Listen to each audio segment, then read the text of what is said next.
on out, again, May 9th from 4 to 7 p.m. here at City Hall. Thank you. Thank you very much. Before we call on our guest speaker, I'd like to give a small introduction. As a follow-on to the Thousand Oaks Council on Aging program on affordable housing, broadcast on February 1st, Russ Watson, Housing and Development Manager for the City of Thousand Oaks, have been invited back to talk about the plans adopted by the city at a study session on March 28th on affordable housing. The City Council supported the development of a housing trust fund and infill affordable housing strategy. The Council also tasked City staff to pursue an in-depth study of these proposals and to bring these concepts back to the Council in a more concrete form. The Council is also considering a decision regarding the revision of the city's affordable housing resale restrictions and using vacant industrial land for affordable housing.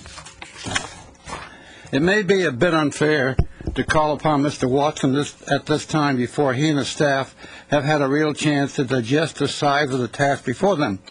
I felt the seniors of Thousand Oaks need to know what is happening within the city in regards to affordable housing, and since Russ Watson happened to be in the midst of all this activity, this would be a good place to observe what city staff will be doing and perhaps what efforts may be directed towards them. Now, please hold all your questions until Mr. Watson has finished. All questions to Mr. Watson should be directed to the chair to avoid confusion. Thank you. And Mr. Watson, you're on. Thank you, Chair Norkin and members of the Commission. It is an overwhelming task that the City Council considered a variety of options and recommendations and gave specific direction on essentially the four matters that you summarized. The first recommendation and direction that the Council gave the City relates to the development of a housing trust fund and inclusionary ordinance. That in of itself is no small undertaking, and we've outlined for the Council in a follow-up memo our proposed course of action towards that. The second recommendation dealt with infill development strategy, and I will further summarize the Council's recommendation and our planned steps towards that goal. The third one you'd mentioned is resale restrictions, and the Council did give us direction to modify how we've dealt with resale restrictions for affordable homes, and I'll further elaborate. And the fourth major direction was related to industrial land rezoning, and I'll also summarize that. And then a fifth one related to local preference that we've also had direction given more so to the city attorney's office, but clearly housing staff and community development staff will be working with the city attorney towards that. In establishing a housing trust fund, specifically the Council's direction was to establish a fund with benefit criteria and funding mechanism, review inclusionary housing ordinance, which would also then include a commercial and industrial linkage fee. Towards this goal, let me maybe just summarize a housing trust fund briefly. It's another funding opportunity or a pot of money that would be available to develop affordable housing. It would have less restrictions, or at least different restrictions, than what might be available or required on other funding sources, such as from the federal government or state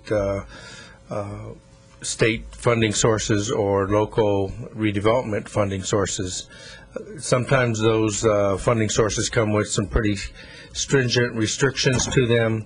A local housing trust fund would be another gap financing mechanism, or a pot of money that could be used to make up the difference from a variety of other sources towards providing for an affordable housing project.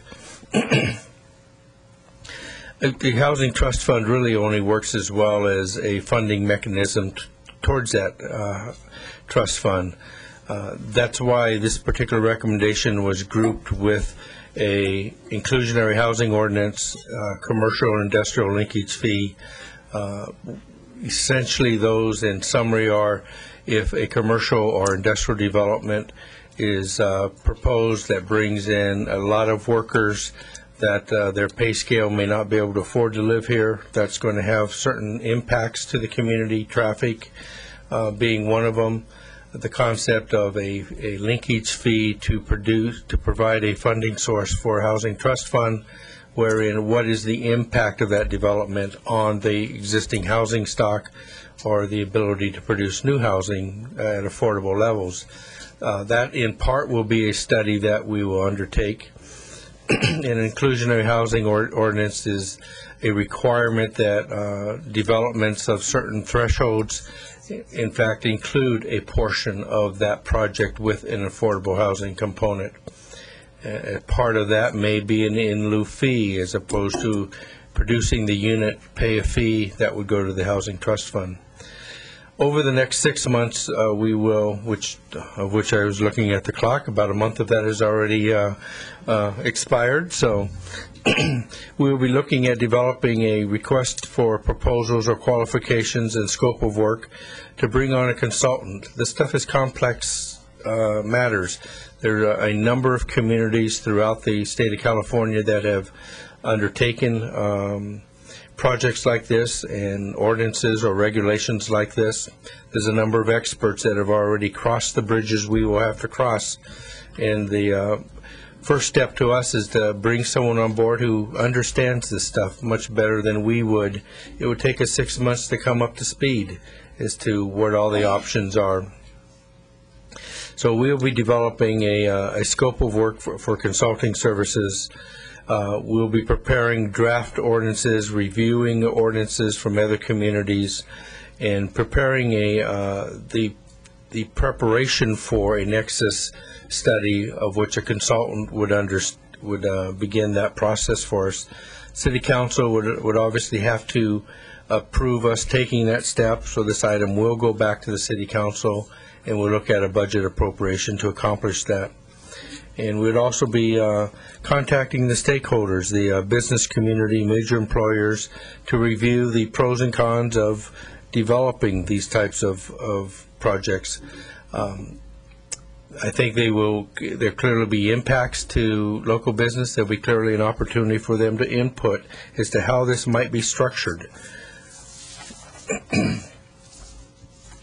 The second phase of that first recommendation, within the next 12 months or subsequent 6 months, the council would actually consider, I think, the adoption of a housing trust fund, which may include linkage fees and in lieu fees. We think we would have by then completed a nexus study as to how those would in fact be implemented through an ordinance that the council would consider, and we would prepare the initial drafts of all that for the council to begin consideration of. The third phase, the following 6 months, so in total 18 months, Planning Commission and City Council final review and decision on all this matter would go through a number of public hearing processes and input as to how best to implement this major opportunity for the city to develop a housing trust fund that would carry on into many years in the future. Many of the funding sources currently that are available through the state are sometimes monies that were generated through a statewide bond issue. The last bond issue, Proposition 46, I believe it was, there was $2 billion. That money is dwindling down over the years, and probably within 3 to 5 years, there will not be monies from that pot of money available from the state. So off in the future, this type of funding source would be available to the community to address affordable housing issues. The second major thrust is that look at the infill development opportunity. We have limits to our development boundaries. They're basically established through open space and SOAR initiatives, as well as the city's desire to protect its ring of open space and enhance that ring of open space. There's not much more sprawl that the community of Thousand Oaks will develop to the boundaries of those urban limit lines. The other opportunities to look at underutilization of development land within the community currently. To do that appropriately, we want to develop an infill development strategy, look at the various incentives, look at the potential of density bonus, which is a state law provision currently. How can we best implement the state law provisions at a local level that allow for possibly greater densities, possibly concessions or incentives to bring development back towards the urban areas of the community, and not look again and put those pressures on the external portions of the community. This particular effort will also be a multi-month, 18 to 24-month process in developing both density bonus ordinances as well as urban infill or infill strategies. We would anticipate that going through the Planning Commission and City Council process over the next 2 years. It's not something we can pull off the shelf. It's really not even something we can look at another community and say, this will work here. Although I believe we can look at many other communities and see what works well towards the implementation of this type of strategy. And it is a strategy. It is not a development plan. It is a strategy that says we will allow this in return for that, and an opportunity to provide affordable housing. The third major effort was to look at our existing resale restrictions that are on, albeit a relatively limited number of single-family residential units that have resale restrictions.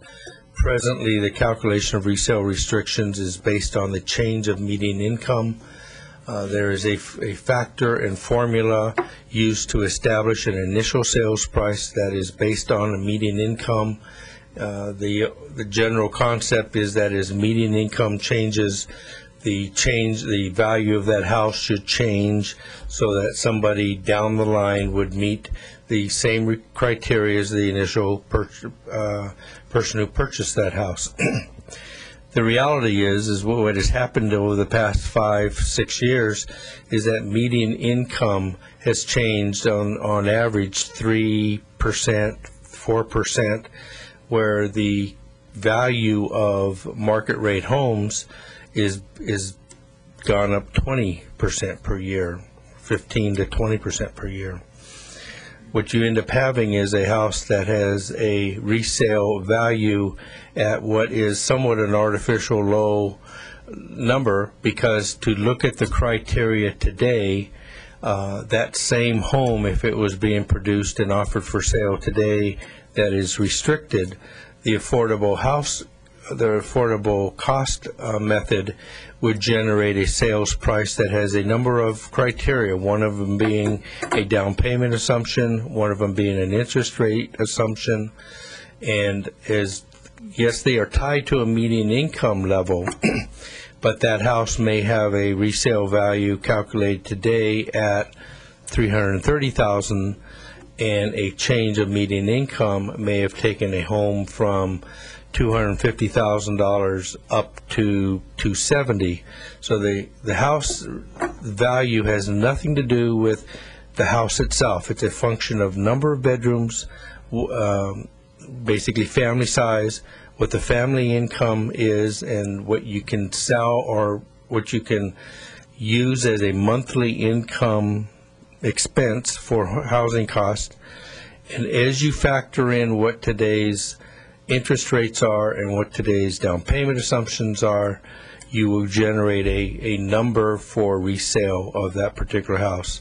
And today that would be, as an example, $330,000 versus a change in median income from 6 years ago or 10 years ago would generate a value that would only go up maybe 2 or 3% per year, and that house would maybe be able to sell for $280,000 versus $330,000. So there's a discrepancy of what an affordable house value is in terms of what a potential buyer could actually afford. So the council, it's been a very difficult subject for the council as well as staff to struggle with. They felt that it was probably a fairer approach to set the value on an annual basis or on a formula basis that we use today versus something that would just changes automatically because of change of median income. Historically, median income for the past 15 years, as I've been able to track it, has changed less than 4% per year. Historically, values of homes, although there are ups and down swings, we have been on an upswing, has changed probably on average 10 to 15% per year, and you get this wide gap of discrepancy as to what value is and what a resale restricted value can be. And there have been a couple of years where there have been flat or no change of median income, at least 4 over the past 15 years. So somebody buys a home today and there's no change of median income for next year. 2 years from now, they can't sell their home for any more than they purchased it based on a median income change formula. But because of what interest rates have done, either gone up or gone down, a calculation of resale value today may be different than what it would be on a restricted formula basis change of median income. And I know that's very confusing, and I know you probably didn't follow me, and it is a very difficult subject, but I think the council saw it, the city council saw it as a fairer way to look at the value of a home that has a resale restriction to it.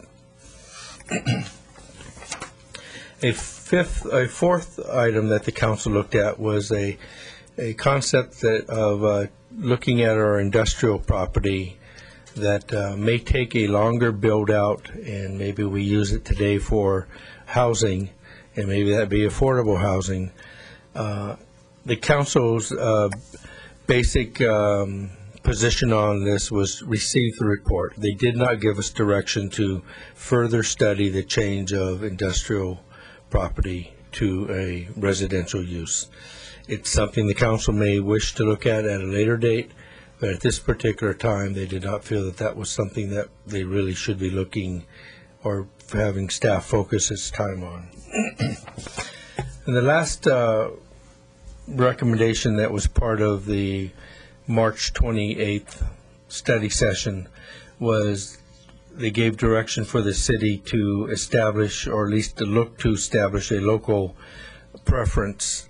What local preference is, can you really have somebody give a higher priority that currently lives or works or has relatives or has a particular job type, police, fire, nurse, teacher? Can you give them a preference in providing housing opportunities? And that's something that the city attorney's office will research further and get back to the city council on. And with that, that summarizes what the council did on the 28th. It was I think, a very productive evening for them. It was a long overdue opportunity for them to finally address a study that they had appointed a separate ad hoc committee to address, a variety of opportunity ways to look at affordable housing. And we came back to them with sort of a synopsis of the committee's report, made some very specific recommendations, and they gave us very specific direction. And it really did come from a very hard work of a ad hoc committee to bring those recommendations back to the council. With that, I'd be happy to answer any questions that the commission may have. I have a question, and I don't know if it's a proper question to ask, and I'll let you use your judgment on it. RHNA, the Regional Housing Needs Assessment, as put out by the City of Thousand Oaks Housing Opportunities Assessment, states that for the period 1998 to 2005, the very low income was needed for 978 units, low income 598 units, moderate income and upper income I don't think I want to touch. I think those would be taken care of through normal home building. So what I'm asking is, under the plan that the City Council of Thousand Oaks has adopted and asked you to study, how do you think this will affect the deficit of these units? The Regional Housing Needs Assessment really is a look at the production of new affordable or new units, of which are available at affordable levels for very low or moderate. The city has been successful in providing new units at affordable levels, and we have done so mostly in cooperation with local nonprofits. The city does not build the units themselves. They work through funding opportunities and processing opportunities to bring the units restricted at those levels. And I think that's a key issue. Many units at, say, a moderate level may have been produced that would otherwise meet the criteria of a RENA number to produce a unit that's available for someone of moderate income.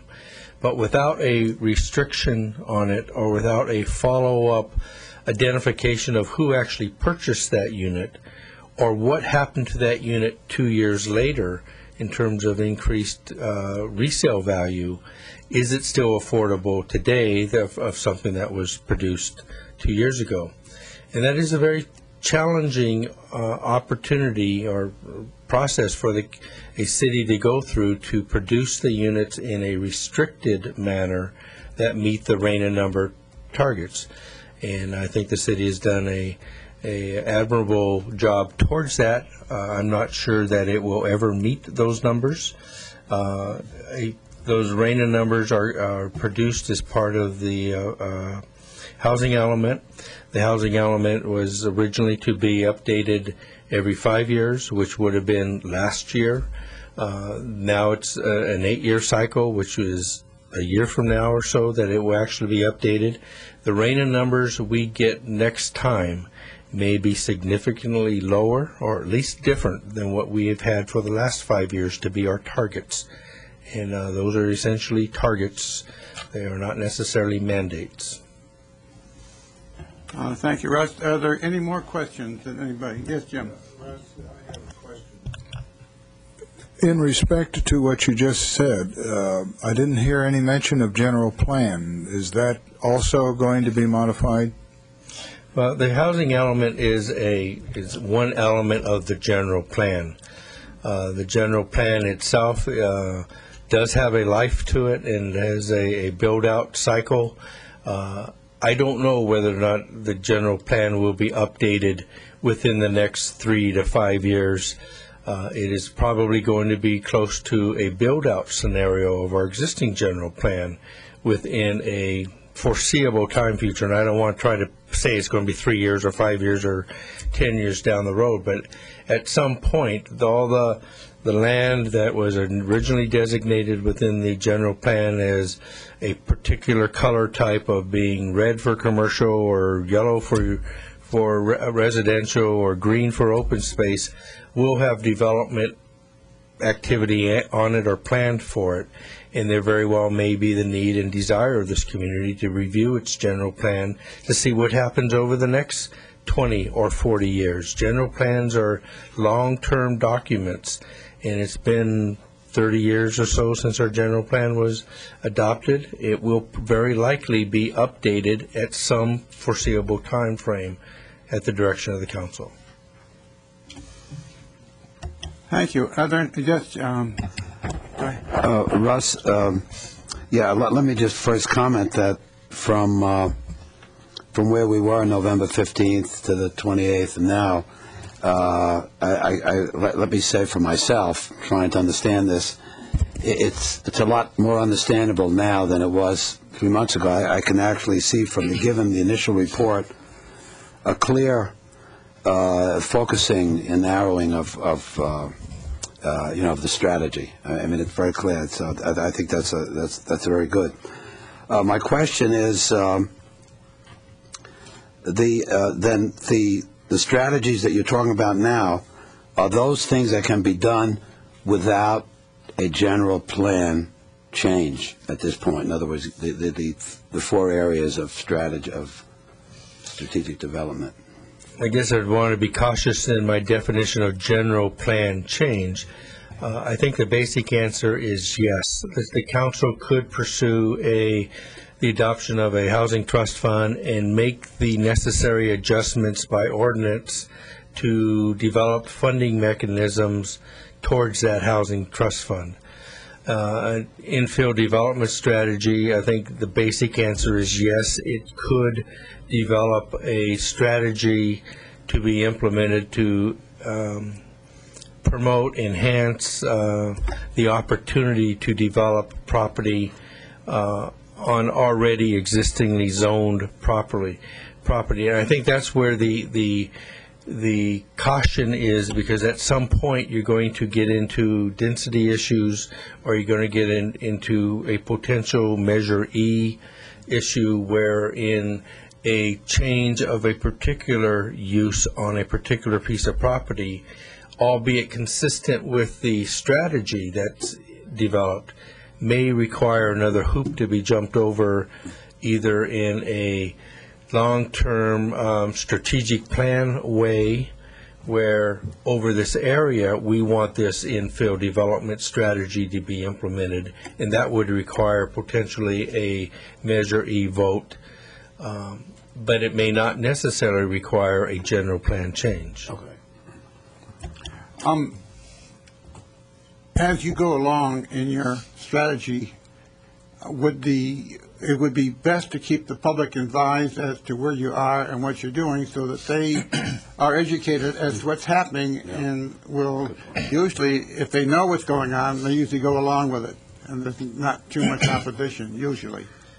Many of these items are very challenging and will be of great interest to the business community, and I think for the most part to residents that are concerned with, maintaining an adherence to the existing general plan, and what are we really doing with respect to encouraging new development, and how might that new development impact the infrastructure of the community. There will be many meetings that are with the stakeholders, is probably the best terminology to use, whether they be housing developers or whether they be business community, Chamber of Commerce. I think we'll be very interested in seeing how the recommendations are formulated back to the council, and how the council deals with developing either the strategy or a housing trust fund. And much of what will be required in the future at some point will be a hearing notice, at least at the Planning Commission level, and most likely at the City Council level also. Does anybody? I have no more questions. Does anybody have any questions for Russ? I have one more. Go ahead. Thank you. Would when you were talking about the infill strategy and the possibility of going to higher density, going down that road, in that context, is it possible that you might change the so-called, how many stories that you're allowed in a development? Is it possible that that could change, and in fact that would require a general plan amendment? I don't believe a height limit necessarily would require a general plan amendment. It would clearly require a Planning Commission and City Council endorsement that that's a change of regulation that they would want to see or encourage, or at least allow in a strategy component, but I don't believe it would necessarily require a general plan. So in other words, it's regulation as opposed to general plan related to use of property. I believe so, and if I determine that that's different, I will make sure the Commission understands that. Yes, Jim, you have another question. I do. Russ, in view of the recent modification on the ordinance for change of use, in respect, I direct your attention to the mobile home situation. Where does that fit in? Well, they are separate items for the most part. The moratorium that's in place is in place to give the city some time to deal with the issue as it relates to a potential change of use of property. There are a couple of the mobile home parcels that are currently used with mobile home. It may have a zoning classification that clearly allows a mobile home. The general plan designation, it may be something different. It's not necessarily a non-conforming use, but the general plan may have a wider range of commercial uses than just a mobile home park development. For instance, could be changed to a commercial development. So that trying to make that distinction of a change of general plan to allow a change of mobile home park use is probably not necessarily required if you're moving it towards something that is consistent with the general plan. If the council's desire is to leave the mobile home park in place, or the residential use under a mobile home park type of classification, there may need to be a general plan change to convert something that would be looked at as a semi-temporary use, and I say that in very long terms, because if the underlying property is developed with a mobile home classification and it's in a general plan designation, one would think that over time that property could be used as a commercial use if that's the long-term general plan status of that property. To change it so that it's always going to be a residential use may in fact involve a general plan change to change that category of that commercial use or that specific parcel to a long-term residential use. That may be something that the council would have to look at doing. Any more questions? If not, I thank Russ very much for taking time from his duties to come and talk to us and tell us what we asked. Thank you very much, Russ. Harry, I thank you for the opportunity and the commission for its attentiveness and questions. Is there anybody else here who has a comment to make under public comments?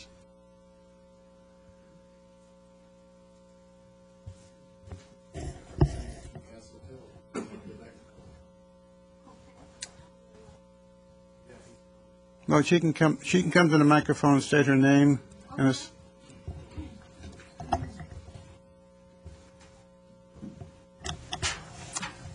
Thank you. Hello, good afternoon. My name is Mary Lesty. I'm one of the owners of Castle Hill that just took over in September. We own Tender Loving Care Home Hospice for the last 15 years and Moore Park Healthcare Facility in Moore Park for the last 10 years. And Castle Hill is doing very well. I just wanted to come and report. We have we've had 15 residents come in over the last 2 months and 17 over the next, and at the end of May. It's shaping up really nicely. We did have an increase that went in the month of March, and none of our residents left. We just wanted to come and let the council know that things are going well, and it was a very rough start. And we know that we were ill-advised, but it was our fault. And I just wanted to come and reintroduce myself. I'd like to introduce Dale Cowgill as well. She has come on board to Castle Hill to be with us and also help us continue to do the good work that we're doing there at Castle Hill. And I know some of you do know me for a long time. And some of you have not met me before, so I am here just to reintroduce myself, and if there's any other questions that I could answer, I'd be glad to do so. Anybody have any questions? I guess there are none, but we'd like to thank you for coming and giving us that report and to know that things are going much better at Castle Hill these days. Thank you. Thank you. And now we move on to the regular part of our meeting and healthcare assignment. Judy?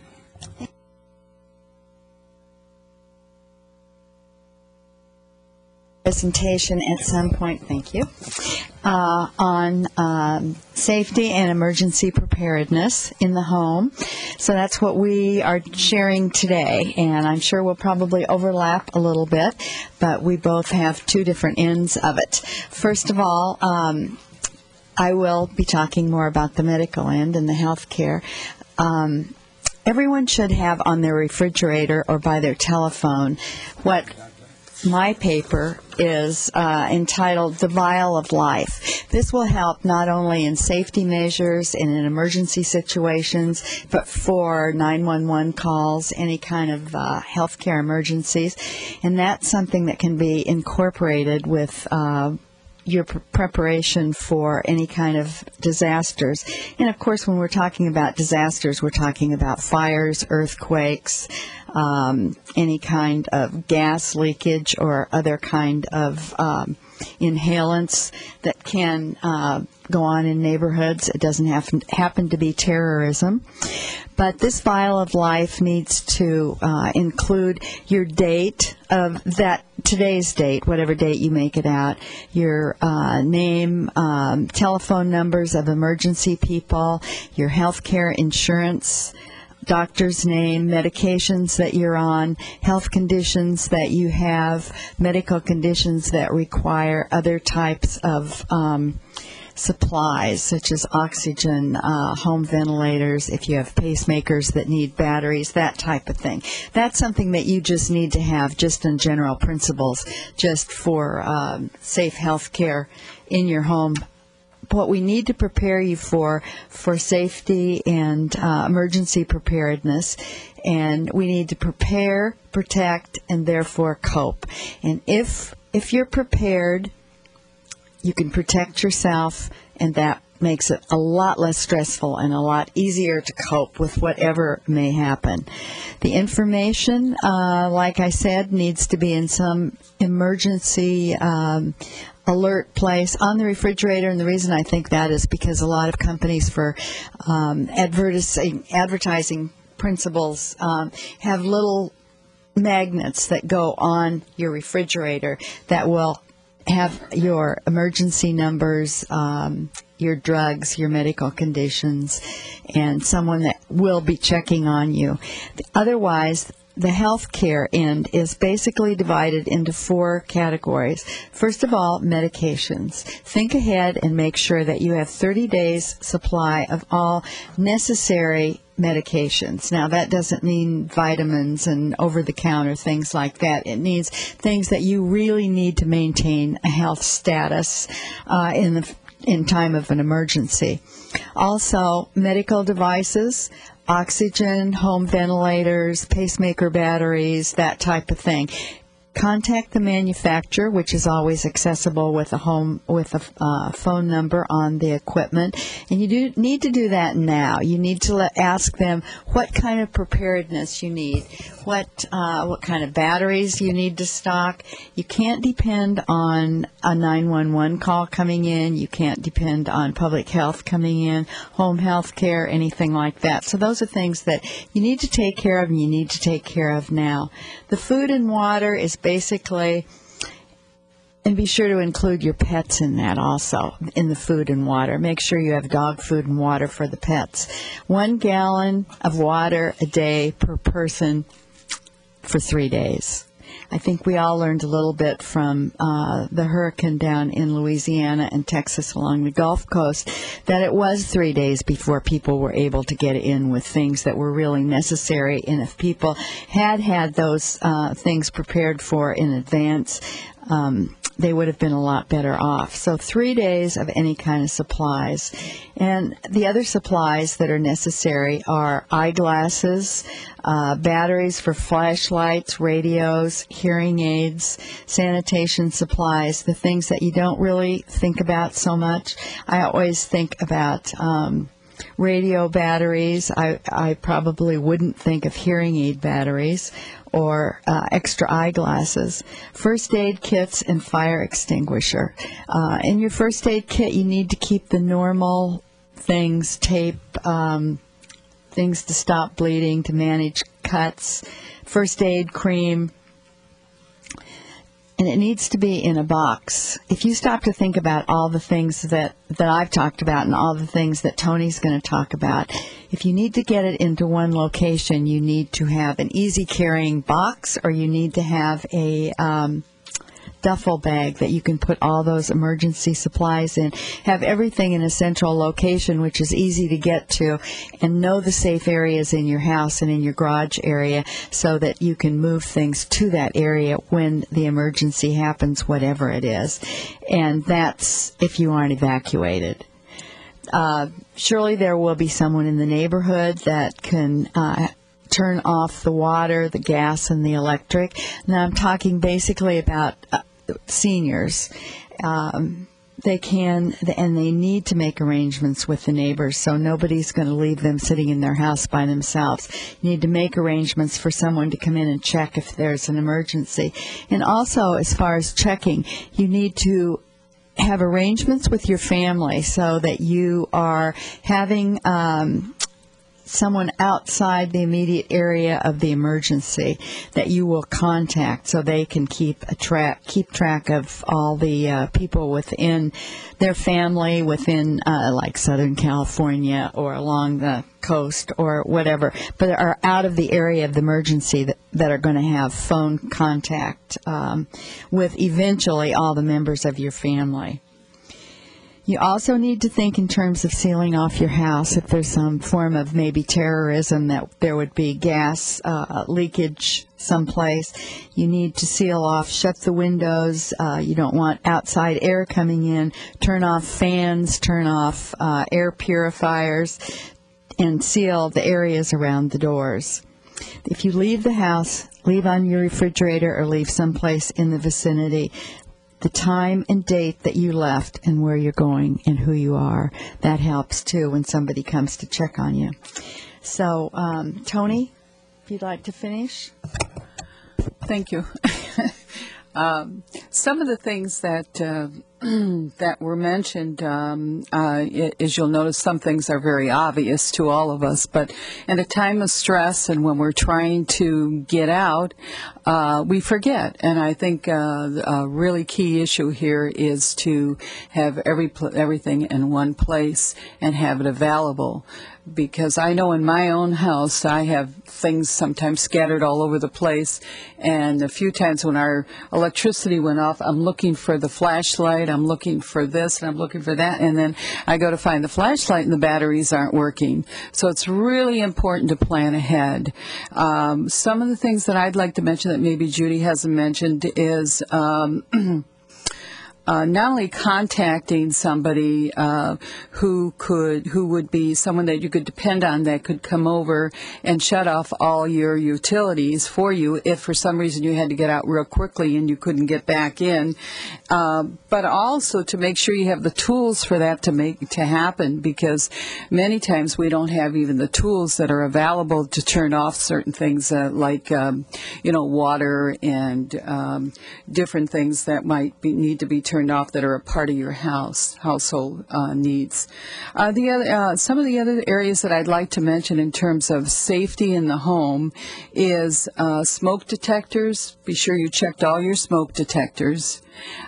They should be checked every 6 months. The batteries should be checked. And to be sure that they're all working well, and that be sure that they're near the bathrooms, and of course in the kitchen we know, but there should always be smoke detectors near the bathrooms and on every level of your house. The other area is fire extinguishers. I happen to live in a 2-story home, so I have one upstairs and one downstairs, one in the kitchen and one in the hallway of my home, just in case. And if you have a fire, especially a grease fire, please don't use water to put it out, and don't try to fan it. Be sure to use a fire extinguisher or baking soda. You can put baking soda on it. So, and you might want to contact your fire department and see if they have any other suggestions. Consider having your chimney cleaned out. Because many times we go to put on that fireplace when it's a cool night, and guess what? It backs up on you, and that can cause a fire. So be sure to have your chimney cleaned out. Another area that maybe we don't think about is our dryer.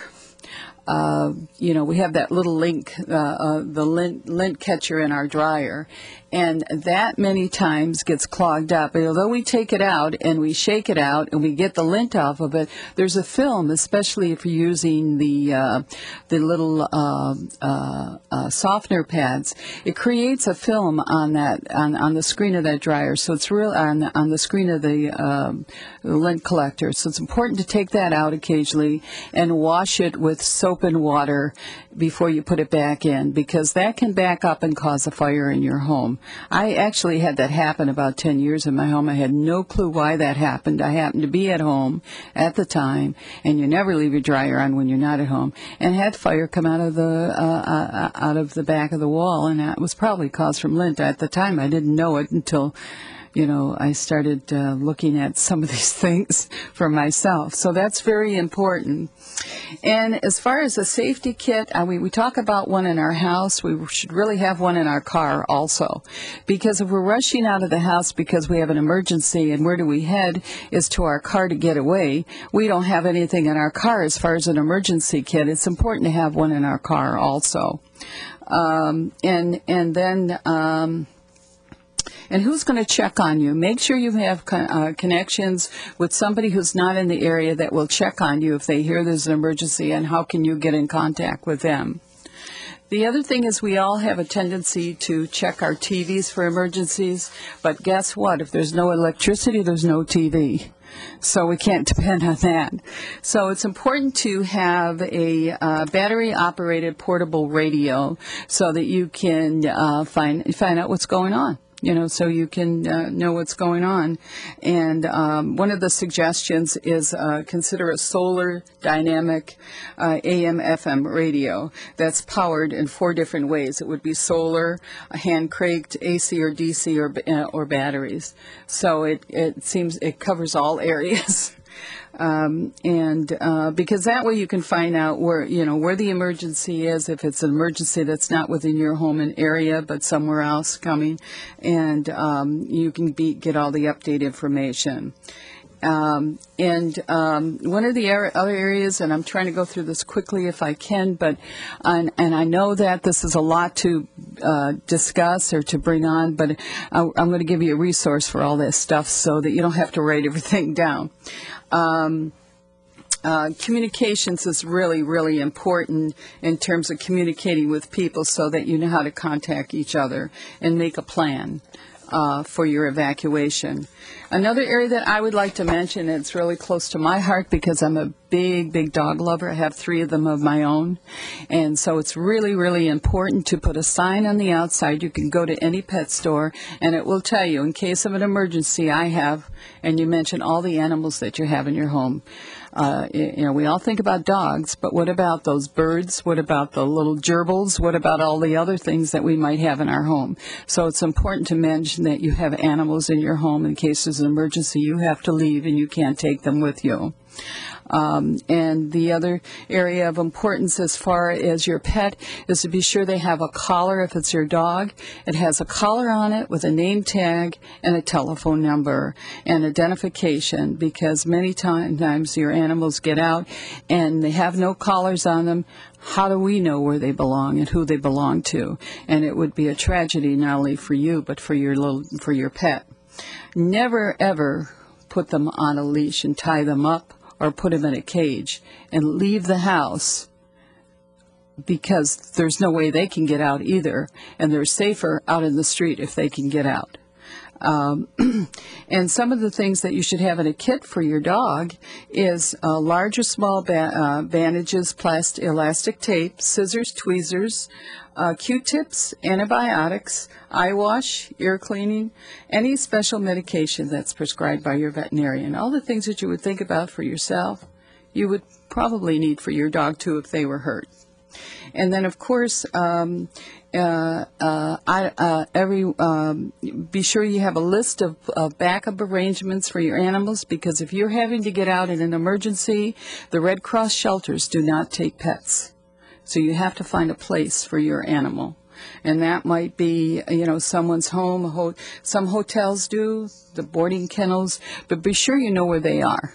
Okay, and of course leave food and water for them. And just to recapture some of the things that I just mentioned and that Judy mentioned, make your disaster checklist, and that should be to assemble your disaster supplies, arrange for someone to check on you, plan and practice the best escape routes from your home, find safe places in your home for each type of an emergency, have a plan to signal for help, post emergency phone numbers on your phone, and you use the space. There's a little booklet that I want to mention to you on the back of this book that you can prepare everything on.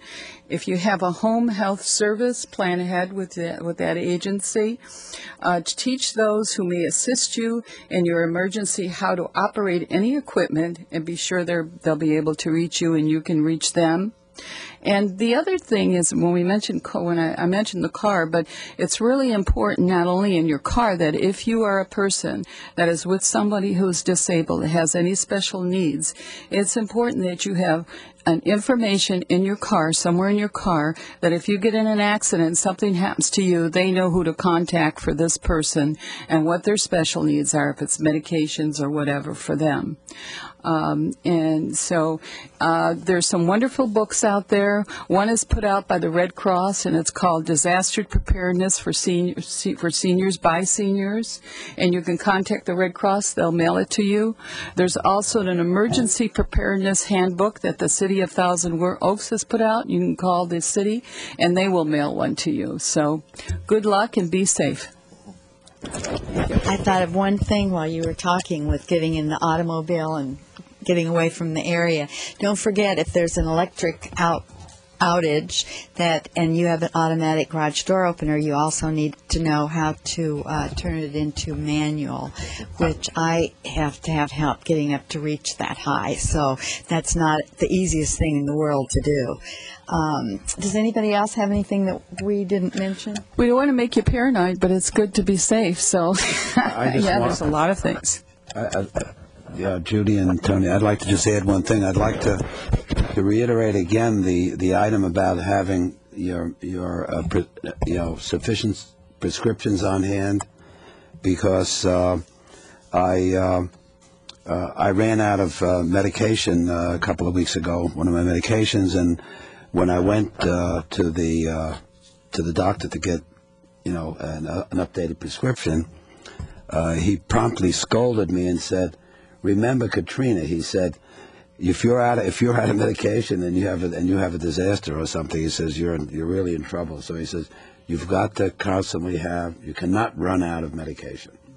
That's just, in general, that's a good idea, but particularly for that case. The other thing I'd like to mention, Nell, is that also, you can get an emergency bracelet that you can wear, and on that bracelet, it's very inexpensive to get, and on that bracelet it mentions all the medications, anything that you're allergic to, and any concerns that would be, and if you have any of those medical concerns, it's kind of important to wear something like that. You can either get it in a necklace or a bracelet.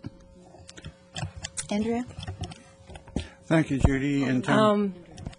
I just wanted to remind everybody, for emergencies, you should have cash on hand, because if you remember Northridge earthquake, we weren't right in it, but we didn't have electricity. If you were low on gas or you needed something at the grocery store, they weren't taking checks, they weren't taking ATM cards, you couldn't go to the bank.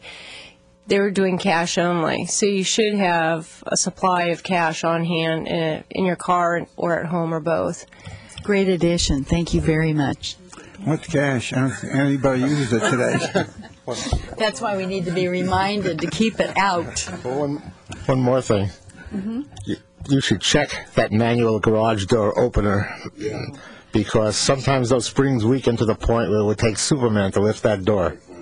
That's going to be my biggest hang-up is so try it out. Make sure you can lift it. Thank you. Thank you all. And moving on to housing and public information, in light of Russ Watson's dissertation on the city's efforts towards affordable housing, I have little different tack to take in that regard. I'd like to read you what I recently came up with. I recently became aware of a book on urban planning written in 1961, long before affordable housing became the topic of the times. The author, Jane Jacobs, with no formal training, based solely on her personal observations, wrote The Death and Life of Great American Cities, that I think should be a required reading for anyone interested in urban planning.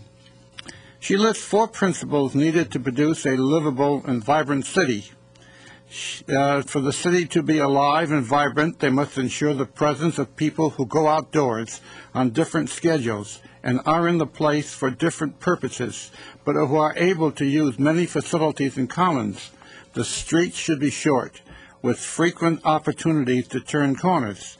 The districts must intermingle buildings that vary in age and condition, including a good proportion of older ones. There must be sufficiently dense concentration of people for whatever purposes they may be there. This includes dense concentration in the cases of people who are there because of residence. Great cities of the world, not necessarily the larger ones, are cities in which people walked. They walked to shopping, they walked to parks, they walked to the movies, and most importantly, they walked. There were places to walk to, places to meet friends, places to relax in, and places for a myriad of purposes. Thousand Oaks is not a walking city.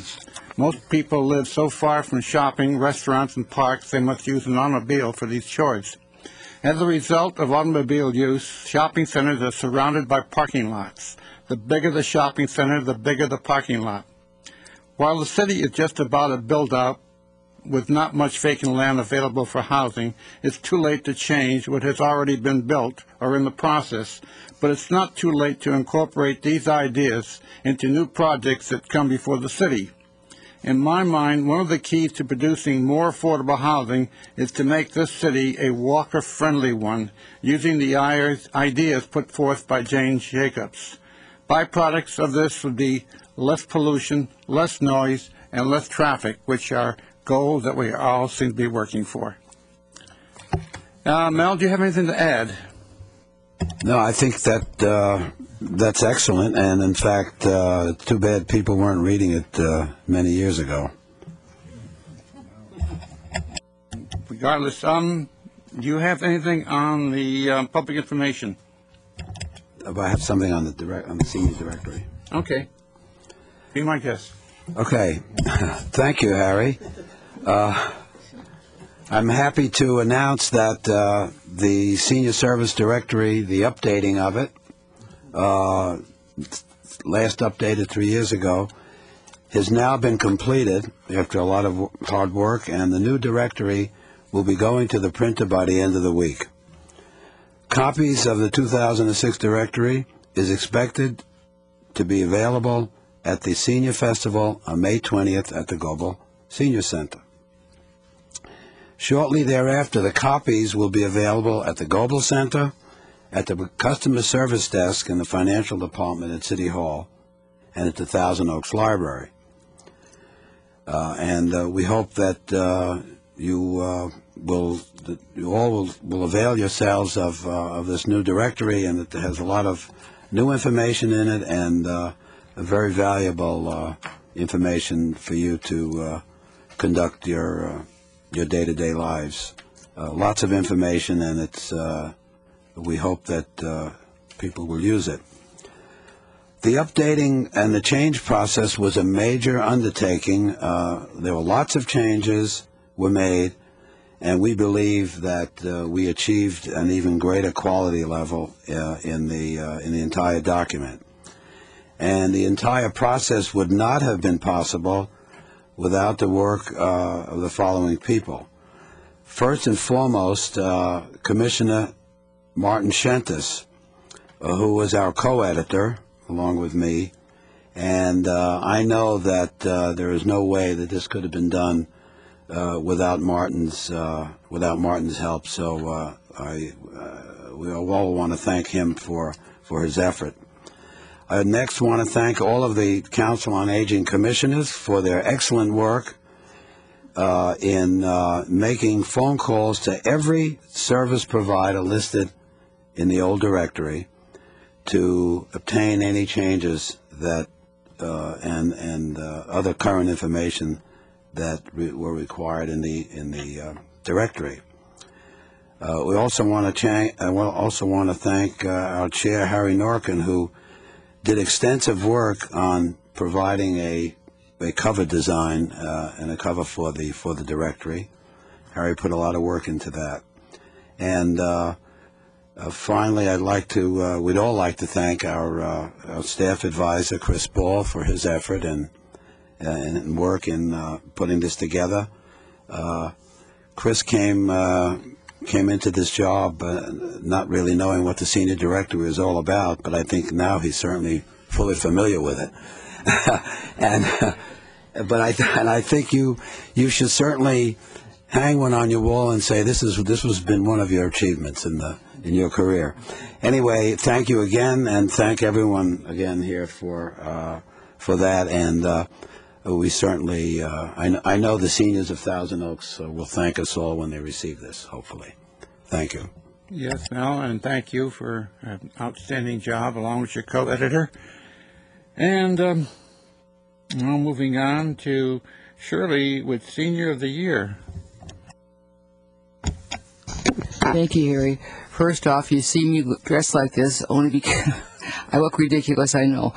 But anyhow, I was Grand Marshal in 1999, and I still appreciate it. So I work every time with the Conejo Valley Days. So it's going on right now, and I think the next event is going to be the parade. It's going to be on Saturday, and it's a very, very nice parade. And also the carnival is going on now. In fact, I'm going over tonight to work the front gate at the carnival. So if you can attend, please attend to support our people. Okay, now the Senior of the Year. It's finally here. Our event to honor a senior who met the criteria for Outstanding Volunteer of the Year. We had 5 nominees, and it was very, very hard to choose one over the other. They were all great. But we have done it, and so you will have a chance to find out who it is on June 1. It's going to be at the Global Center, and it's going to cost $2 a person, and it's from 7 till 9. Refreshments and entertainment will be provided, we hope. A lot of good cake and cookies, anyhow. I know that for sure. So come on down to cheer on your favorite nominee. So we'll see you there. Thank you, Shirley. I think we'll provide enough entertainment. And now, Jim Caniglio, and update on transportation. Well, maybe they'll ask you to dance, Harry. You never know. I won't dance. Don't ask me. I think we have a problem here. Good afternoon, everyone. I hope your day is going better than ours. I hope your day is going very well. And for the benefit of those that missed the meeting last month on the transportation titled Transportation Today and Tomorrow, I thought perhaps it would be a good idea to review. We had an excellent panel and a very informative presentation from our participants, and they included Mark Watkins, Director of Public Works, Roy Myers, Transportation Analyst, and these gentlemen represented the City of Thousand Oaks and the Conejo Valley. The third participant, Ginger Gerhardy, is the Executive Director of the Ventura County Transportation Commission. This expanded our perspective from the city to the county, and we all agreed there's more out there than we imagined regarding the public transportation. So let's start with the local scene. First, the good news. We have established a grant from VCTC for the transportation, or shuttle, if you will, from the senior center in Houghton Camp to the Kaiser Hospital in Woodland Hills. I cannot tell you when this will start, but it will be from the senior center, and they will use the center's bus to make the trip to and from the Kaiser Hospital. The many meetings were successful, and as the council promised, there was a successful conclusion. Please call the Senior Center for more information. Next, there will be an expansion of the transit center so that riders will be able to wait in comfort out of the elements until the transportation arrives. This means more buses will come to the area, including the Greyhound. The entire area will be enclosed. A rendering was shown to us on a slide. It was extremely impressive. There was also a slide showing the cost of operating the Dial-A-Ride and the fixed-route transportation. This showed a gap between the fares collected and the cost of operation, called fare box return, which means the difference is borne by the city and county as well as the state. But, of course, the main source is the federal government. So when I say use it or lose it, I'm not kidding. Because this is what happened when the cost is too high to continue because of low ridership. The same thing happened to Survivormobile. The fare will increase to $1.50 the first of the month for the Dial-A-Ride, and the fixed route will remain unchanged. There has been an increase in ridership just recently, which is a good sign, and I read it's been over 40%. Of course, this is probably due to the high price of gasoline. I don't see, and at this point in time, I don't see any other reason for it. So take the hint and save on the gas yourself and take a ride on the bus. Incidentally, there is a new route. It's called the Gold Route. That has been added to the schedule. And you can get a new schedule from Public Works Department. Just call and they'll mail it to you. Roy Myers and Mark Watkins did an outstanding job, and the Council on Aging wishes to thank them for their time and their contribution. Now, the regional view. Ginger reviewed the transportation options available to the seniors of the county, and they included the rails, MTA, SCAT, Vista, and ADA vehicles. To get schedules, just call the VCTC office and someone will assist you. She told our audience how to get an ADA card and that it was good anywhere in the country. You merely sent the information ahead to your destination before making the trip. Also, there was a little blurb on their website. The main home page tells you about VCTC, your trip, how to make your trip pleasant, traffic and road conditions, local excursions, senior and disabled transportation, how to get there by bus, how to get there by train, and believe it or not, how to get there by airplane. And you can find out what the latest is as far as arrival and departure is from every single airplane around the country. There's park and ride, and also, of course, ride and share, not to mention a guaranteed ride home should you get in a position where you've lost your, because of time, you missed your bus.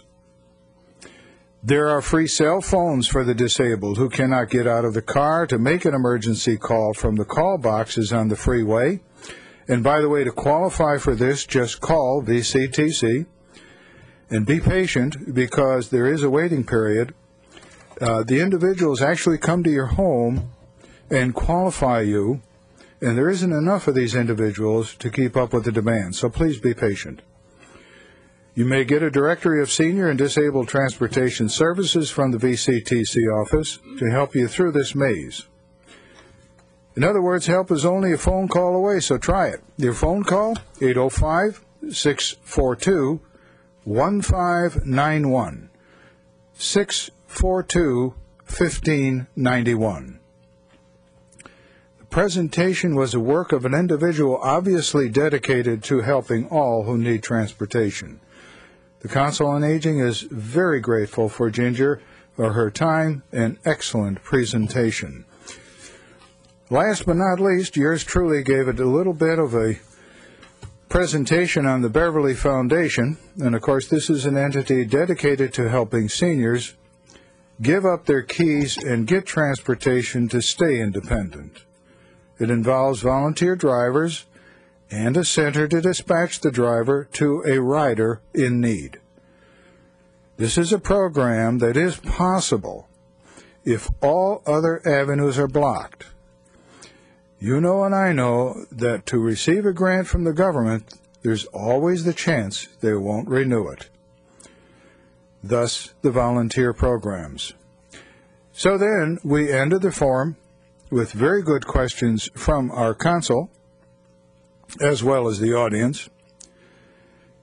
And it was successful in that we all learned something and perhaps helped someone out there. If you missed the forum and you would like to see more of the same, contact the Council on Aging.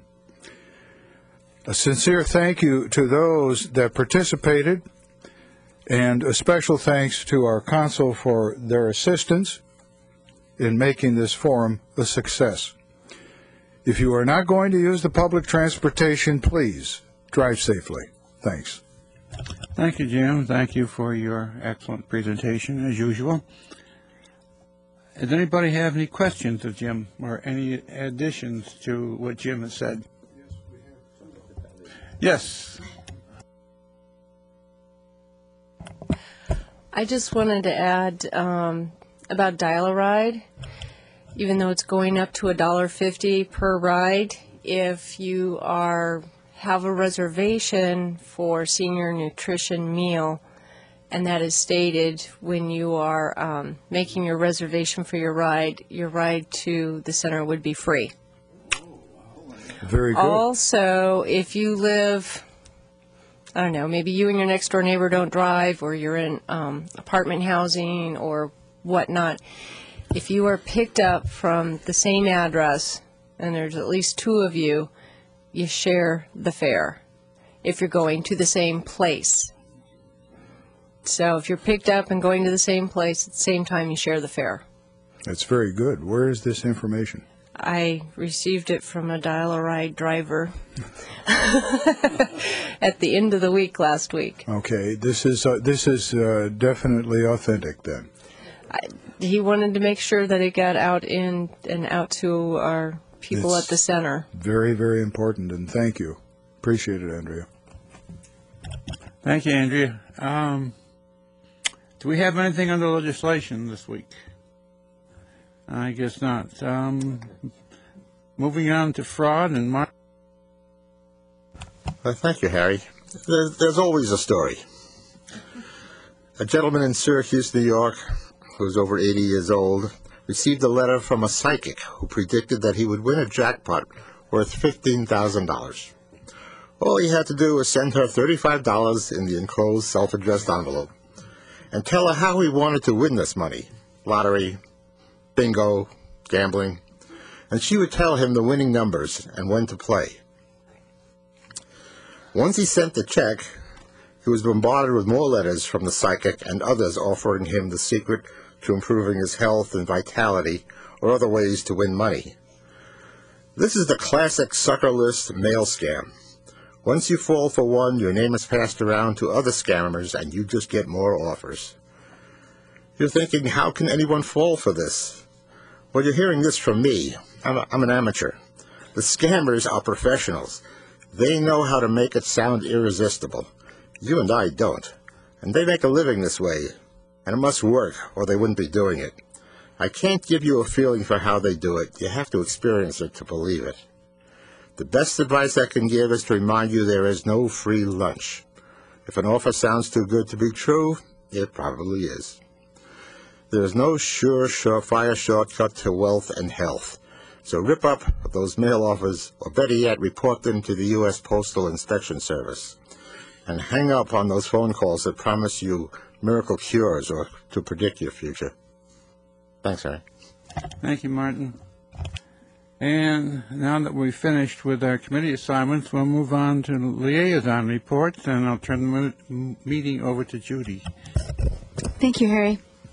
Our first report is from Mel on the Area Agency on Aging, and I know you have some information. Thank you, Judith. I have two announcements from the Area Agency on Aging. The first one is about Older Americans Month. May is Older Americans Month, and the U.S. Administration on Aging has designates May as Older Americans Month. This year's theme is Choices for Independence, which I think is very appropriate, and it's something that I know the Council has been speaking about in many of our presentations aimed at independence. And related to that, the Ventura County Area Agency on Aging would like to acknowledge its grantees, local senior centers, cities and special districts, interagency council participants, all senior service providers, advisory council members, and of course our senior population and caregivers in celebration of Older Americans Month. Historically, Older Americans Month has been a time to acknowledge the contributions of past and current older persons to our country, in particular those who defended our country. It is a time to pay tribute in some way to the older persons in our society. Older Americans Month is celebrated across the country through ceremonies, events, fairs, and other such activities. When Older Americans Month was established in 1963 via President Kennedy, only 17 million living Americans had reached their 65th birthday. That figure doubled by the year 2000 and is projected to be 40 million by the year 2010. My second announcement from the Area Agency on Aging relates to the election results for California Senior Legislature. The Area Agency on Aging is pleased to announce the results of the 2006 election of Ventura County's representatives to the California Senior Legislature for 2006 through 2010. 3 candidates vied for 2 senior assembly member seats, resulting in the election of Larry Hartman of Ojai with 45% of the votes, and our own June Glassmeyer of Thousand Oaks with 42.5% of the votes. The remaining votes were cast for Mary Beth Kaminsky Power of Ventura. This will be the 4th term for Mr. Hartman. Mrs. Glassmeyer, who serves on the Joint Rules Committee of the California Senior Legislature, will be serving her 3rd term. The election for 1 senior senator spot resulted in a tie between Richard Griswold of Camarillo and Martin Albert of Thousand Oaks. The tie was broken according to the California Senior Legislature election procedures, which resulted in Richard Griswold being elected to a 4th term. Candidates selected this year will serve a 4-year term. In prior elections, it was only 2 years. Votes were cast by members and alternates of the Ventura County Area Agency on Aging Advisory Council, which complies with election procedures. Since 1980, California Senior Legislature has developed and presented proposals that address priority concerns of older adults to the California State Legislature. Thank you, Judith. That's all I had. Thank you. Shirley, would you like to talk about our RSVP program, please? I sure would. I want to remind you again of the Hugs from Home program. It's still going on and will as long as we have troops overseas. Do you know anybody serving in Iraq or Afghanistan? Any family, friends, or neighbors? We would like to send our Hugs from Home boxes to local residents whenever possible. If you know someone to whom we can send a box, just submit his or her name, unit, and APO address to the RSVP office. We appreciate the faithful and ongoing support of some of our RSVP volunteers. Without your donations of money and goods, we could not be able to continue this program. From our recent news reports, we know our troops can use our Hugs from Home now more than ever. If you have to send a hug to a soldier, I'll give you a list of names in a minute. But first, let me just read you a couple excerpts from the letters that we got from the soldiers, showing they need and appreciate our hugs from home.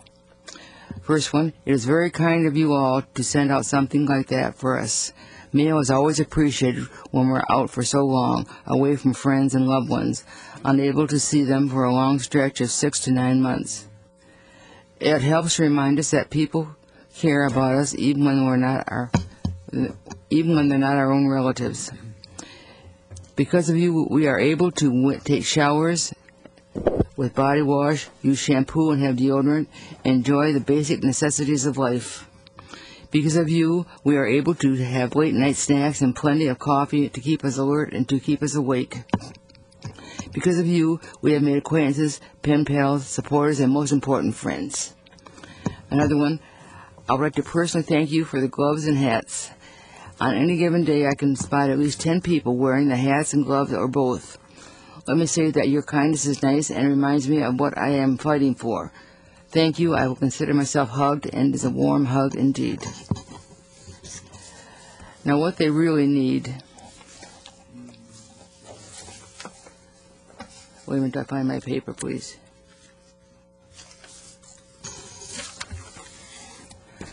They need money for phone calls, phone cards, and postage. It costs $10 per box to send.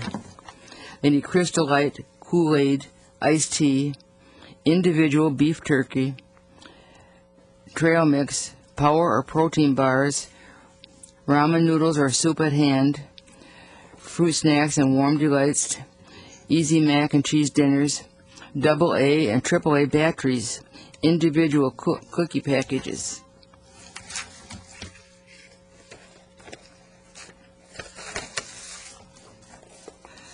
Remembering that postage is expensive, so we will need individual or small packages. But no chocolate, please. It gets so hot over there, and it gets to be just one big glob. So no chocolate. Checks can be made out to RSVP. To change the subject a little bit, last week was National Volunteer Week, and the theme was Reach Out, Change Your Life, Rediscover Yourself, and Provide. Now, I think I've preached many, many times about this, that you live a heck of a lot longer if you volunteer. Well, I'm going to give you some volunteer opportunities now. There was a two-page spread on volunteer opportunities in the Star last week. Let me tell you just about a few. There was Shop Ahoy. They need volunteers to shop for or deliver groceries and medication to people in Ventura, Oxnard, Point Hueneme, Santa Paula, Camarillo, Thousand Oaks, and Simi Valley. Volunteer hours are flexible. And they have the Stagecoach Museum. Volunteers are needed to give tours, help children with hands-on activities, and to work in the gift shop and gardens. Another one, quite different, is Thousand Oaks Volunteers in Policing. Applications are being accepted from citizens interested in volunteering as ambassadors for the city and police department. Uniforms and training are provided by the TO Police Department. Another one, Thousand Oaks Library. They need volunteers to work in the Library Foundation gift store. Call for information. They need volunteers of the American Red Cross of Ventura County. Something to do with the disaster. People, they need American Cancer Society. And here's a really interesting one. California State Parks. They're seeking volunteers at Lake Leo Carrillo and Point Mugu State Parks to assist with guided school programs, nature walks, tide pools, and special events. So you can see from this that there's something for everybody. No matter where your expertise lies or your interest lies, you are needed. If you do, you live longer, feel better, and know you are helping others in the community. Thank you so much. Thank you very much. And I know with the warm weather coming in Iraq too, they make ice collars at Global Center that they include with the boxes too, which are really important to our troops at this time of year. They do, but don't they send it with the hugs from home? I think they do. Thank you very much. Now we have Andrea Coble here from the Global Center, please, with May's activities. Well, first of all, since Betty Berry with Senior Concerns wasn't here, she gave me her items. So I'm going to pretend to be Betty here for a moment and go over her items. She wanted to let everybody know some presentations that are coming up. Tuesday, May 8th, Senior Concerns final presentation on their Solving the Aging Puzzle series with final wishes, taking control of the end-of-life issues. They're going to have several speakers. There will be Gary Stapley from Pierce Brothers, Debbie Onken and Andrea Doctor from Buena Vista Hospice, and Jean Heister from Hospice of the Caneo. And that presentation is going to be from 7 to 8:30 p.m. at Senior Concerns over at 401 Hoden Camp. Wednesday, May 10th at the Westlake Valley Civic Center, she will be doing a presentation on will you pass your next driving test. Those are always very popular, and that'll be from 3 to 4:30, so that'll be Wednesday, May 10th. Then Tuesday, May 16th at the Simi Valley Senior Center, they're going to be doing senior safety, which will cover safety issues at home, in your car, and out and about. And that'll be from 2 to 3:30. If you need to make a reservation for that at the Simi Valley Senior Center, you need to call 583-6363. And the other two presentations, the driving one and the one on life issues, you need to call Senior Concerns directly at 497-0189. And she wants to remind everybody that Senior Concerns is having their Love Run, and it is scheduled for Sunday, June 4th, and the money for this helps benefit their Meals on Wheels program. So the Meals on Wheels, for those out there, delivers meals to those who are unable to leave their house for one reason or another. So there'll be a 5K and a 10K race, a 5K walk, and a 1K kids fun run, and pre-registration is $20. So for more information again on that, you would need to call Senior Concerns directly at the 497-0189 number. And our last reminder is wonderful Medicare Part D. For those of you out here who haven't done anything, today's May 3rd. You have to the 15th to get all your items in. Now, I'll mind you, there are not going to be any more seminars or special registrations at the different senior centers or civic centers throughout the county. You will then have to do any last-minute counseling or any of that at the Health Insurance Counseling Advocacy Program office up in Ventura. So, and those will be Monday, May 8th, Tuesday, May 9th, Thursday, May 11th, Friday, May 12th, and last but not least, Monday, May 15th. So you need to do that, and they prefer you make an appointment. They will take walk-ins, but appointments will definitely be taken first. So if you decide just to walk in, you may be waiting. So to make an appointment, you need to call 805-477-7310. So you need to make sure you do that. And then if there's an all else fails, you can call Medicare. And that would be 1-800-MEDICARE. And then they would be able to enroll you. If you don't do anything by the 15th, then you'll just have to wait until open enrollment in November. Just like every other health plan, open enrollment would then be in November. But my understanding is the prices will be up compared to what they are if you do it now before the 15th. So those of you who are last minute, get it done now. You're at your last minute. So that's Betty Berry. Almost. Hey, I sit next to her. Her office is just right over across from me there. Yes.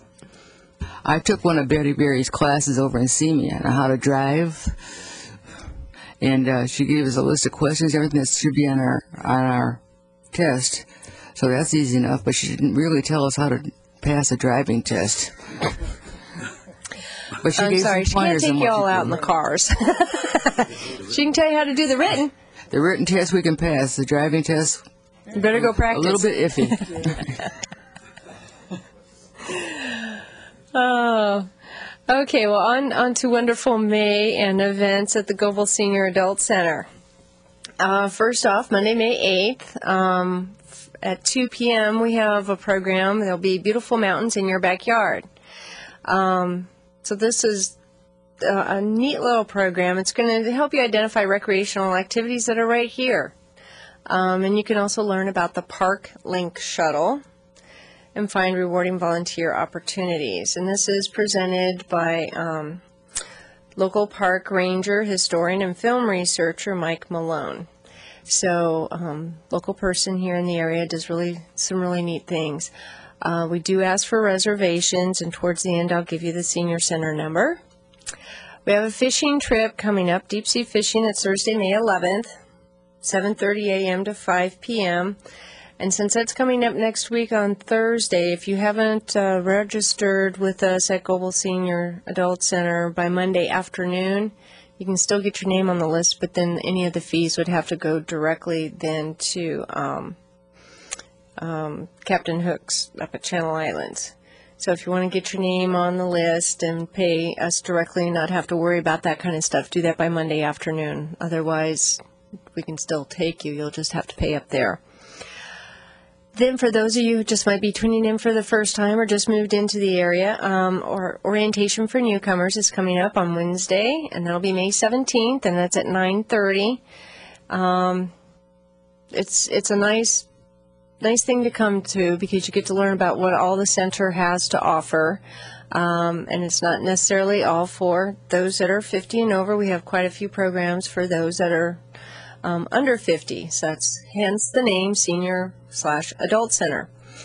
So we have a lot of good things there. You also find out about all the different services that you can access through the center and other referrals. And then our big one that's coming up, we call it a senior festival, but it's more or less a celebration of life. It's a whole day of fun and information. It's from 10 a.m. to 2 p.m., and that'll be Saturday, May 20th, and that will be at the Global Senior Adult Center. We'll have over 40 different types of information booths, from those that are nonprofit to businesses in the community, quite a few things. So if you have parents that live in the area, or even if they don't, sometimes it's just really good to come to these kind of events because you find out what is out there, even if your parents aren't in this community, you know what to start to look for in another type of community. You also get to find out what is here. We're going to have some really fun and different entertainment. We do have some mariachi and folk dancers coming from Oxnard. We have Dr. Discovery. Be talking about the space shuttle. We have our Canal Valley Cloggers, which were a hit last year, so we brought them back this year. You get to meet the Senior of the Year nominees. And we have a silent auction, so that'll be something fun and different. That helps raise funds for the Retired and Senior Volunteer Program as well as the Global Senior Adult Center itself. And we do have lunch. So if you want to have lunch there, you can do that. We are asking that you do get pre-sale tickets, though, so we make sure we have enough food. And it's $3 for those that are over 50 and $5 for those that are under. And it will be a, what do you want to call it here? One of the rice bowl. So we'll have fresh vegetables and chicken, so you can have it all. Or you can just have the chicken and the rice, vegetables and rice, and there'll be drink and whatnot. So be healthy and something good all at the same time that everybody likes. And we will be having some pet adoptions. There's a lot of people out there who would like to have pets. We do have an organization that does have some older pets from people who are no longer able to take their pets or have had to move or have gone to assisted living or whatnot. So there are some older pets that would make animals that would make great pets for seniors. And then we also have the younger pets as well. So it's kind of a fun day for everybody of all ages. So you can bring your kids, your grandkids, whatnot. And it's free except for if you want to do the silent auction or get lunch or in any of that type of stuff. Or if you're going to do a pet, there might be some small fees attached with that. So it's going to be a really, really fun day. Yes? Oh, popcorn, yes. Retired and Senior Volunteer Program will have free popcorn, which is always makes you hungry in the building. So, and that'll be not too far away from the pet, so it will lure you down there. This this whole festival is actually sponsored through some of the fees from businesses in the community, through Canal Recreation and Park District, and through the Global Senior Center Commission. So it is really quite a day to put on, and we have a great committee of people from the center, other agencies, and commissioners. So it's put on by people who are out in the community trying to reach out.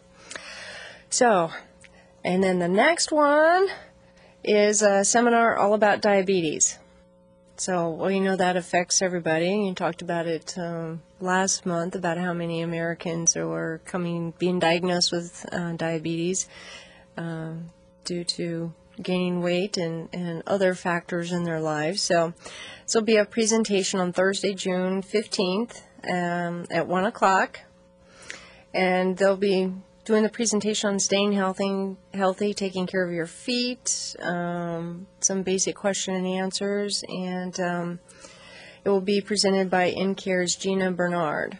So definitely come to that. Now, if you need to make reservations for any of the information I just gave you, or you need more information, call 805-381-2744. Oh, and last but not least, we have a great group of billiard players. And Saturday, June 24th at 3:30, they're going to be putting on an afternoon barbecue. So they're going to be leave all the cooking to them. They have tickets that are $6 for purchase at the center. Is there any questions about any of this fun stuff? Okay. Well, then I don't have anything more. Thank you very much. As usual, very active place. Shirley, do you have anything to add to the Senior Festival? And it is May 20th, right? Correct, May 20th, that's Saturday. Yeah. I know there is one other thing with Caneo Valley Days. For any of those of you watching, the center is closing early today and tomorrow at 5 p.m. because they will be using the Teen Center and Senior Center parking lot once the main lot to Canal Creek South, where the carnival is, gets full. Also on Saturday, the 6th, we will still be open from noon to 4. However, and we still will be doing bingo and bridge. We will not be having the Thousand Oaks Dance Club dance that night because of Caneo Valley Days.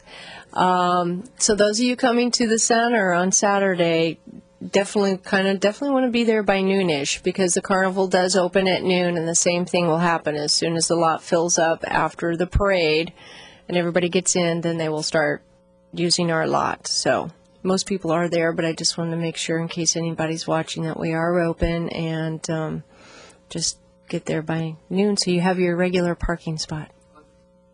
The disability parking is still next to the fairgrounds. Yes, they still have some disabled parking there, yes. And they will be having a shuttle from the parking lot across to the fairgrounds once it gets full over there. So they will have a shuttle, so.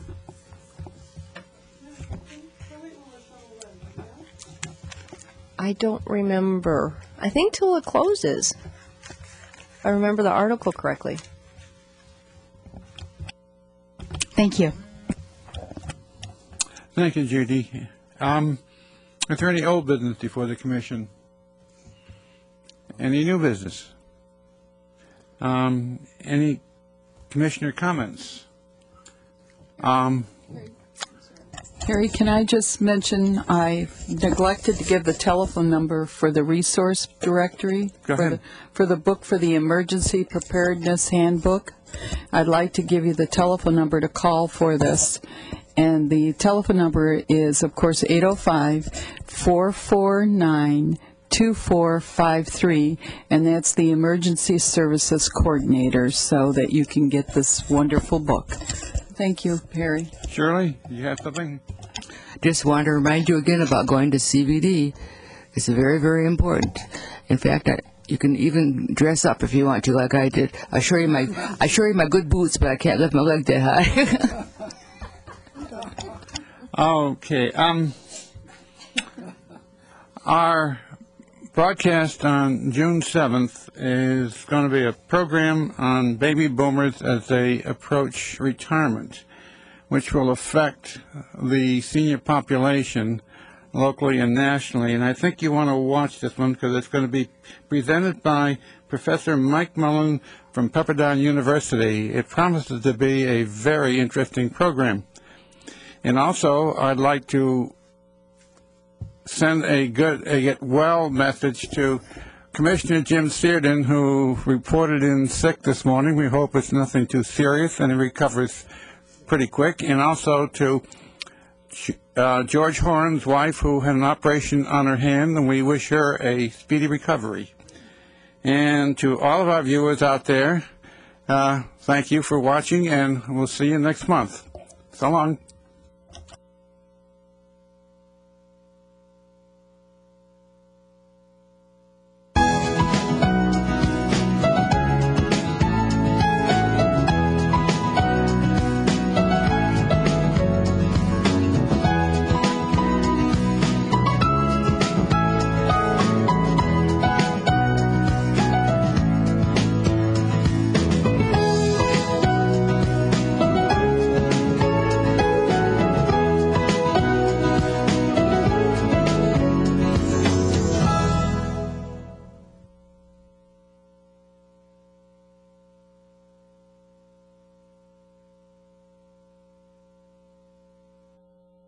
Risk. If they are lucky, Tungaragua will go back to sleep for a long nap.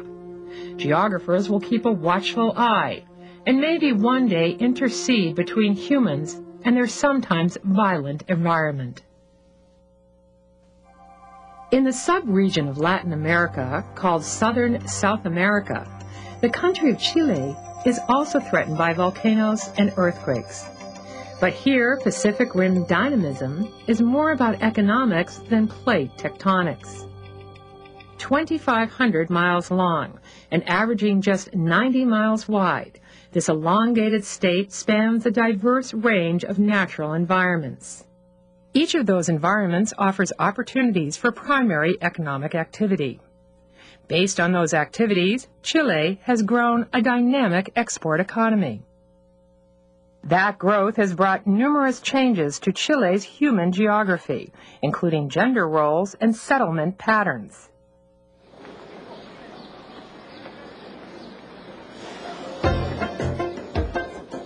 Chile's capital, Santiago, is the center of the country's service sector, the largest part of its economy. Like other cities in southern South America, Santiago has a thriving European population and culture, the result of mostly Spanish colonization over several centuries.